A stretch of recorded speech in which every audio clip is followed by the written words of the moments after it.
2020년 2월 4일 오늘의 이슈를 살펴보는 이슈체크입니다. 성전환 수술 받고 숙명여대에 합격한 트랜스젠더 신입생을 두고 대학가에서는 논란이 일고 있습니다. 숙대 동문들 중 일부는 환영한다는 입장을 밝히기도 했지만 성별 변경이 여성의 권리와 안전을 위협한다는 주장도 제기되고 있는 상황.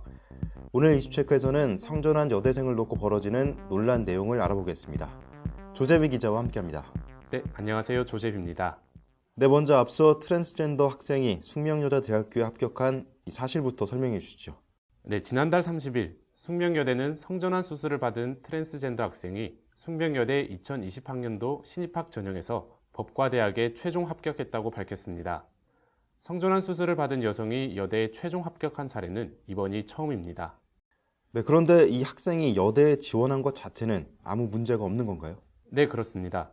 학생은 2020학년도 대학 수학능력시험을 앞둔 작년 10월 법원에서 성별 정정을 허가받았습니다.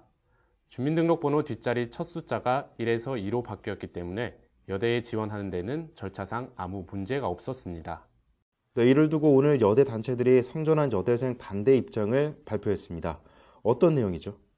네, 오늘 덕성여대, 동덕여대, 서울여대, 성신여대, 숙명여대, 이화여대 등 서울 지역 6개 여대의 21개 단체는 여성의 권리를 위협하는 성별 변경에 반대한다는 성명서를 발표했습니다.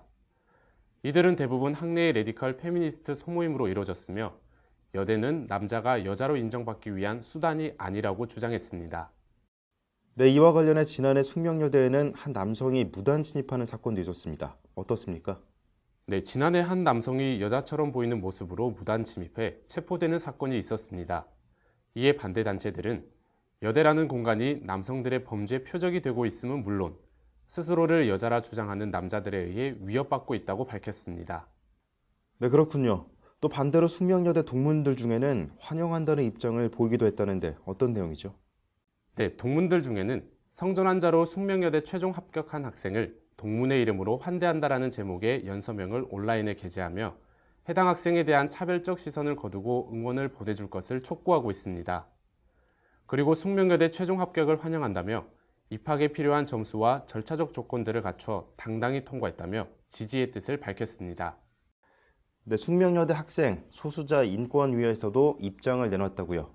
네, 이들은 특정인의 정체성을 함부로 부정하고 여대 입학에 찬반을 논하는 행위가 여자대학의 창립 이념에 어긋나는 것이라며 개인의 정체성은 제3자가 재단할 수 있는 영역이 아니며 페미니즘의 이름으로 트랜스젠더 여성의 여대 입학을 반대하는 것은 명백한 차별이자 혐오라고 지적했습니다.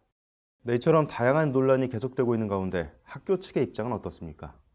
네, 먼저 숙명여대 관계자는 학생들의 우려를 인지하고 있지만 학생이 성별 정정을 했기 때문에 입학에는 절차상 문제가 없다고 밝혔습니다. 다만 아직 등록을 하지 않아 입학이 확정된 상태가 아니고 유사한 전례도 없어 공식 입장을 논의하지 않은 상태라고 입장을 내놨습니다. 오는 3월 2일 숙명여대 1학기가 개강하는 것으로 알려졌습니다. 숙명여대 내에서도 성전환자의 입학을 거부하거나 환영한다는 입장이 엇갈리면서 혼란스러운 가운데 과연 성전환 학생이 학교 개강에 맞춰 학교의 교정을 거닐 수 있을지 당분간 논란은 지속될 것으로 보입니다. 이상 이슈체크였습니다.